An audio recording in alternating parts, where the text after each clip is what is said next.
Can people get coronavirus twice? Despite the growing body of research on the novel coronavirus, one question that may concern many people is whether they can get COVID-19 twice. In this video, we take a look at the research to try to determine whether a person can get COVID-19 more than once. Reinfection.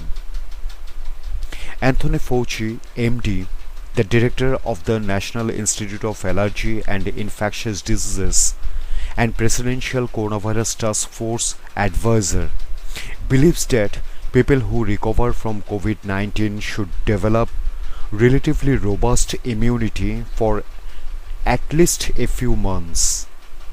Dr. Fauci made this statement during an interview on April 8, 2020.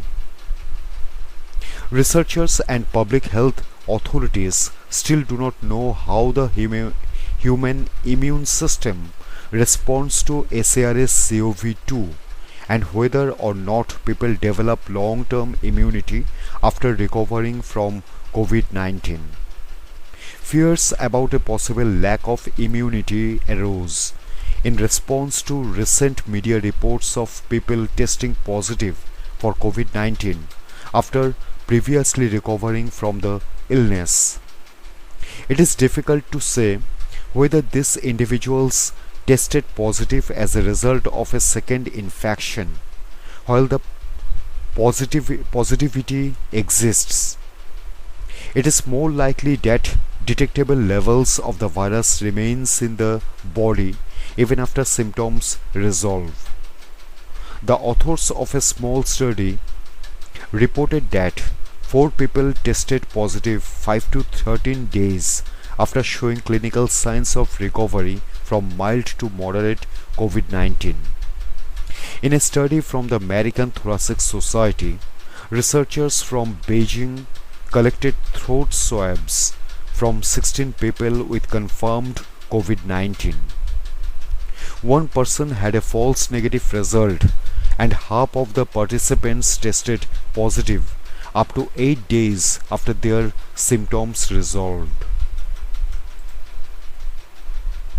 Immunity. The innate immune system fights off foreign pathogens such as viruses and bacteria. Specialized immune cells called B lymphocytes or B cells identify proteins called antigens on the surface of invading cells. When a B cell detects a new antigen, it causes the production of proteins called antibodies that bind to antigens. Once an antibody locks onto an antigen, it attracts other cells that destroy the target. When B cells produce a new antibody, they can continue making the same antibody if the same antigen appears in the future. This is called adaptive immunity. Theoretically, people who get COVID-19 should develop corresponding antibodies.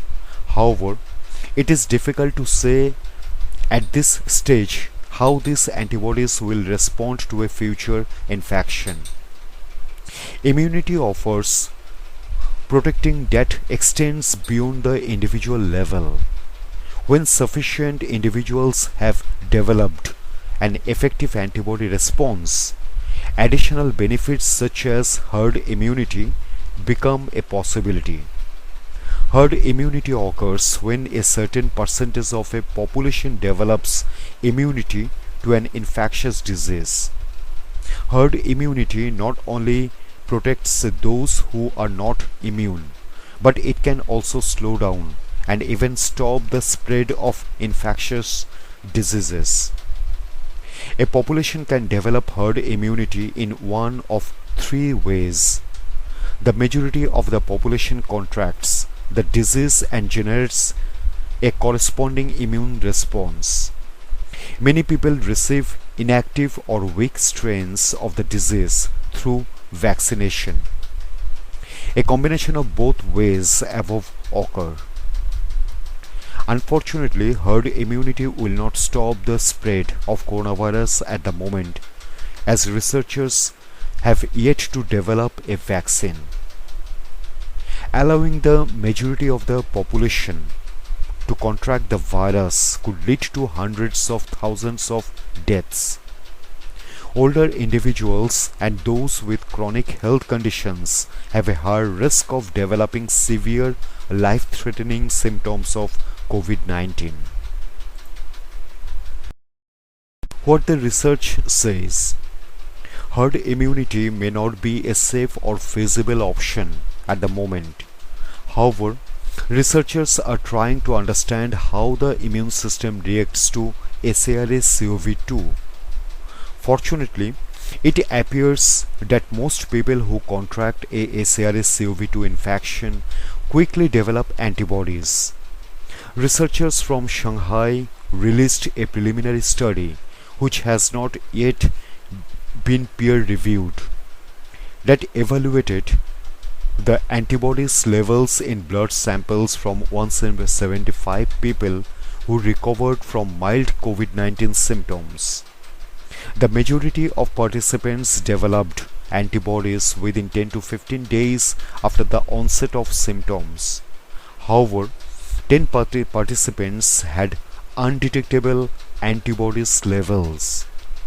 The researchers also reported that elderly and middle-aged patients develop significantly higher concentrations of antibodies than younger individuals. The findings of this preliminary research suggest that people can develop varying degrees of immunity to SARS-CoV-2. People must keep in mind that this preliminary study is not peer-reviewed. The researchers behind this study evaluated a small sample of individuals with mild COVID-19. As a result, their findings may not apply to the broader global population. Research is ongoing into the possibility of reinfection with the novel coronavirus.